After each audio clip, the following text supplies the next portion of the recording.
This is Nathaniel, but you can call him Natty because that's what he goes by on Instagram. He tells you to lose weight, all you have to do is be in a Calorie deficit, bro. and believes it to be a Scientific fact. I have a question for him. There are 0 calories in a glass of water and 0 calories in a glass of cyanide. Why does he prefer one over the other? And the answer is not simply because one of them kills you. It is a bit more complicated than that. Hi.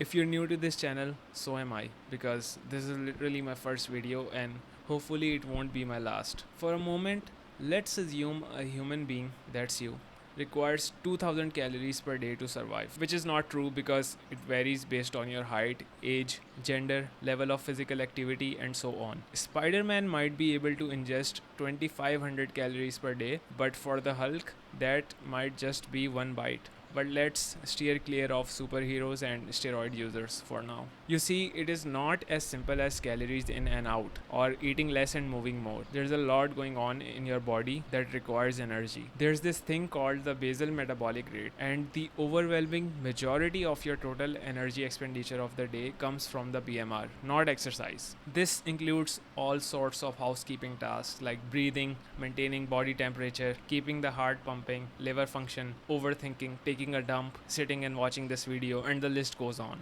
Interestingly, the BMR never stays stable. If you decrease your caloric intake, you can decrease your BMR up to 40%, which is like almost half in case you did a relatively satisfactory job in your math courses like me. Here's what actually happens when you start decreasing your calories. Natty tells you need to eat 2000 calories to maintain your weight, which may not be true as we discussed earlier, and you decrease it to 1500 by eating less, or you increase your energy expenditure by burning 500 calories through exercise. You do lose some weight in the short term, but eventually your body adapts to a new BMR, which thanks to Mr. Natty's scientific intervention is now also 1500. The numbers I've used in this example are obviously arbitrary, but that's pretty much what happens. So you think, maybe I need to decrease my calories further. So you do just that, and then your BMR drops further. You start losing not just your weight, but your hair, your nails, your skin becomes damaged, your brain becomes foggy. You feel tired all the time because the body has no energy left to do all of this crap. But regardless, you have been losing weight all this time, and now you've achieved your desired weight goals. So you think, now I can bump my calories back to 2000, can't I? Because I don't need to lose weight anymore, right? Wrong. Because your BMR is still stuck at 1200, and when you bump up your calories back to 2000, the additional 800 gets stored as fat and you're back where you started. This is exactly why yo-yo dieting is a thing. So it does work in the short term, but then the weight comes back. Now, if you're like Natty, a hard worker, you must be thinking, Why you are so stupid? Because I always lose weight when I want. I just track my calories, measure my food, and exercise portion control. and yes, okay, all of that crap does work in the short term, but only when you want to lose a few pounds and if you're generally in a good shape overall and you just want your abs to show, but not if you're overweight and obese. After all, if it was really the right way to do it, wouldn't everyone be succeeding with it, especially you? But still, a lot of people believe that to lose weight they must eat less and move more, but an imbalance of calories is not what makes you gain weight. Before we get into what does, we need to know how and why we started believing this calorie crap in the first place. First things first, we need to understand how they even measure calories, especially for food that does not come with labels. It's simple, they burn it in a lab.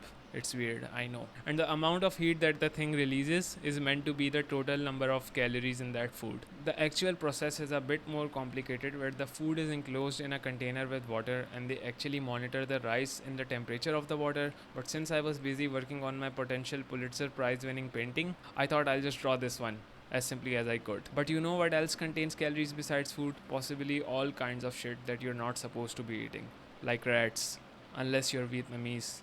I'm not being racist, that's what it says on the Nat Geo website. And that's what fueled, get it, the calorie trap. This eventually gave rise to all the calorie counters and monitors on treadmills and exercise bikes. Manufacturers saw that as a sign to sell low fat, low calorie, sugary breakfast cereals for which they created compelling advertisements. And that's how calorie counting eventually became a cultural norm. Not to mention that carbohydrates, more specifically simple sugar, high fructose corn syrup, and any kind of flour, have the highest profit margins when produced on a large scale. Oh, so you're saying carbs are bad and I should avoid them at all costs? No, shut up. Let me speak.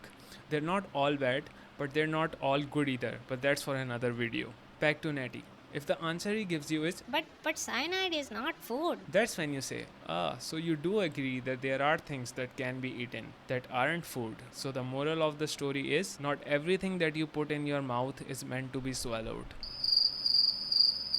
even if it is low calorie. Then what should you do if not count calories? Weight loss is not about a caloric imbalance, it's about hormonal imbalance. Hormones have specific functions in the body. The ones involved in weight gain and weight loss are primarily the satiety hormone, the fat storage hormone, fat burning hormone, and the stress hormones. The names and functions of all of these hormones is a lot to talk about in a single video, so click here to learn more about how to fix the real cause of weight gain. And thanks for watching.